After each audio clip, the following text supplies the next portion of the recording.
Remember that episode of Always Sunny in Philadelphia where the gang is trying to make Charlie's dream journal come through his dram book? Dram book, the mainstream book. Yeah, look at this, pictures and symbols. And they look through his dram book and he wants all these sorts of different things like a worm hat. And what is a worm hat even? Is that a hat to make you look like a worm? Is it a hat made out of worms? Or is it a hat for a worm? And one of my favorite things that was in the journal. It looks like a drawing of a pair of jeans, a plus sign, and a chicken. Denim chicken. Denim chicken. It was a denim chicken. And the gang was trying to figure out what it meant. What did he want out of a denim chicken? And they went the route of getting a full cooked chicken and putting a small pair of jeans on it. Yes, that's okay. Denim chicken? Yes! Yeah, denim chicken. So it was denim for chicken. But denim chicken actually ended up being kind of an inside joke in my house. And we always talked about how we would have done a chicken made out of denim instead of denim for a chicken. So I decided to pay an homage to one of my favorite TV shows around and make my own denim chicken. So first things first, did everybody else know that you could get free sewing patterns online? And I searched around to find the one I liked the most. So thank you, okcorral.com. You had the winning chicken pattern. So I just printed out the chicken pattern pieces and the instructions and cut out the pieces of the pattern as usual, as normal, nothing special here. All right, look at that corner work. Such a good cutter. Whew, I learned well in kindergarten. And taping the pattern pieces together that were not small enough to fit on one piece of computer paper. Let's just look at all our pieces and see what it looks like and see if we think it's going to look like a cute chicken or if we should abandon ship. Oh, look at the beak. Oh, I like it. I had 2 pairs of jeans that I was going to throw away anyway. We're going to use that for the denim chicken. And I'm already going to start out being a bit of a wild card here and putting the wings on top of the back pocket. That way the wing will have a cool pocket stitching pattern. But I actually need 4 pieces cut out for the wing because there's going to be 2 wings with 2 pieces each. So because the butt part of the jeans is below the pocket part of the jeans, I'm just going to pin straight through it and cut out 2 at a time. It's like 2 pieces of fabric already pinned together for me. This is awesome. If I don't end up liking the stitching, I can always put the other side of the wing facing out. And I'm gonna cut the wings out, and they are a little bit big. They go slightly over the stitching, but it's not really a big deal because there's still fabric there. So I'll just unstitch that part where it overlapped. And I'm just testing it out to see what that pocket stitching looks like on the bird. I kind of think it looks a little bit like feathers. You know, cartoon feathers, but feathers. I think it's cool. So I'm gonna go for it. I'm gonna do the same thing on the other pocket and try and keep it as symmetrical and even as possible. All the wings! Okay, now I think I should really start with this one because it's the biggest piece, the body of the chicken. And I'm not sure that my jeans are going to have a piece of fabric big enough on them to fit this. Because as we all know, it is a matter of bird law that you cannot cut out a piece of a chicken pattern over a seam. But there is this spot up here on the thigh that's so close, it almost fits. So what I'm just going to do is shrink the pattern down a bit. But I don't want to lose the instructions on the pattern. So I'm just going to extend the lines and rewrite the words below where I'm going to cut. And that stitch line they gave us on the pattern, just about how much I need to get rid of. So I'm just going to cut along the dotted line, not what its intended purpose was. Okay, got to do the same thing to this bottom piece because this is what's going to be the belly. So it has to be as proportionally small as I made the body. Now I got to pin the chicken on and cut it out on one side of the thigh. Get in those crevices. And we have a chicken looking thing, sort of. I just want to see if the wings now look super huge compared to the body, if I need to cut them down too.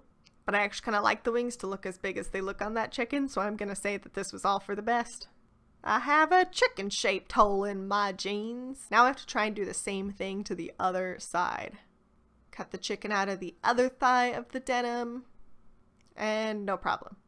Now I have this belly part, and it looks kind of like a triangle, but actually it says on it that that blunt end of the triangle is the fold line. So it's actually going to be more like a long oval than a triangle in the end, with that top part being at the fold line. So I need a piece of fabric here that isn't necessarily that wide, but it needs to be long. And now that I've already done both the wing and the body out of this same pair of jeans, using the denim from the other jeans seems like not super aesthetically pleasing.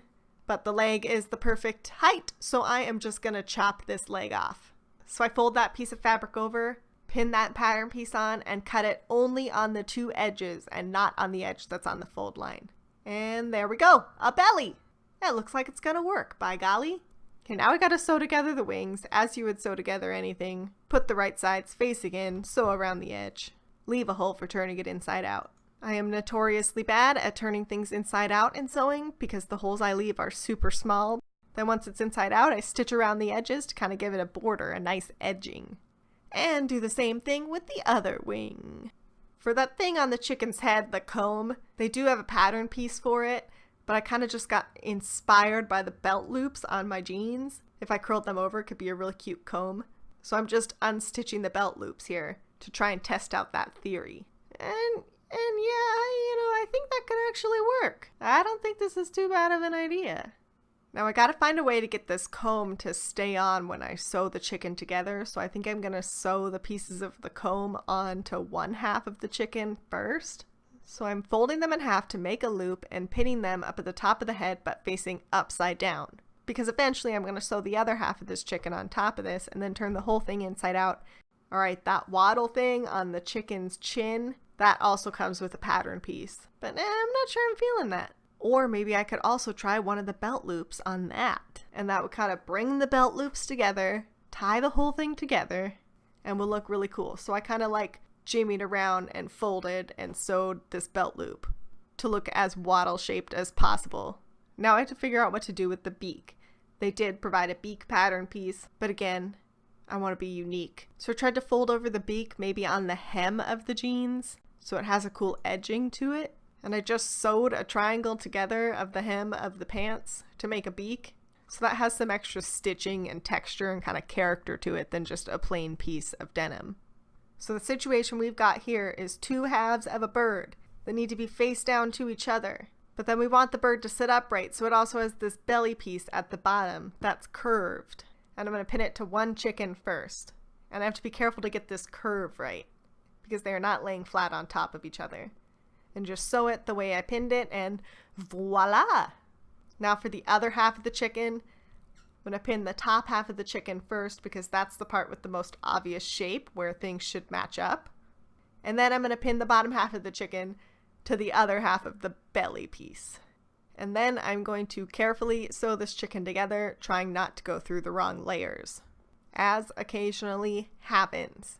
Once the bird is all sewn together, I have to do everyone's favorite task and turn it inside out. Now try and get the head out first since it has all those weird facial pieces on it. But look at that, look at the face. I think it turned out okay. Sew those wings on. I have decided to keep the stitching on the outside, that pocket stitching, because I think it looks good. I think it kind of adds some character. And I'm only sewing it through the bottom layer of the wing and only through one layer of the body, of course. Don't sew the body together. And that way we shouldn't see the stitching at all of the wings. I had originally wanted to use buttons for the eyes of the chicken, but I tested them out and I just didn't think it looked very good. I didn't want it to take away of the beautiful artwork that I did on its comb and its waddle. So I just sewed on, I made black thread eyes, so I just sewed around and made little circles on each side really carefully, not to go all the way through the head. I had to do it one on each side of the chicken. And I guess I could have done this before I sewed the two pieces together and that would have been easier to sew the eyes. But I also didn't really know what I was going to want yet. I didn't know what it was going to look like, so I had to wait. And no, if you were wondering, I am not putting teeth on this chicken. I know he also wanted a bird with teeth, but that was separate than the denim chicken. The stuffing that I currently have is all clumped up and I've stuffed a pillow with it before and it felt so clumpy and gross. So now when I use this stuffing, I have to painstakingly pull apart all the clumps in the stuffing. If this isn't Charlie work, I'm telling ya, I do not know what is. It's probably a good 30 minutes just of pulling apart stuffing to stuff it with. But it's okay, I want him to be cuddly and not weird and lumpy in the end. So I'm doing it for the denim chicken. And now we're stuffing our denim chicken so that it can cultivate mass. Make sure you get the stuffing everywhere even, up into the neck, up into the tail. Fill her up. Oh, look at the mohawk. At this point, I think it's pretty darn perfect. Stuffed enough to stay upright and to give a big hug to without it getting too limp, but not so stuffed that it's not cuddly. Looking good, looking good. Let's sew her up. Let's finish this puppy up. I do not know what type of stitch this is called. I will call it the Heidi stitch, as in Heidi the stitch from the outside. Just stitch it up kind of like on the inside parts that are sticking in and try and make it so that you can't see it from the outside. I mean, that's the gist of it. I did this really slowly because, well, you know, I just spent 6 hours on the project. You don't want it to end that fast. And it's looking good, and it's looking fine, The ultimate test? Let's see if Daniel likes it. And we have a winner. That's it. That's how I made the denim chicken for my house. My ode to Always Sunny, the denim chicken. I can only hope that this is the denim chicken of Charlie's dreams. So what do you think? Would you rather have a chicken made out of denim or denim for a chicken?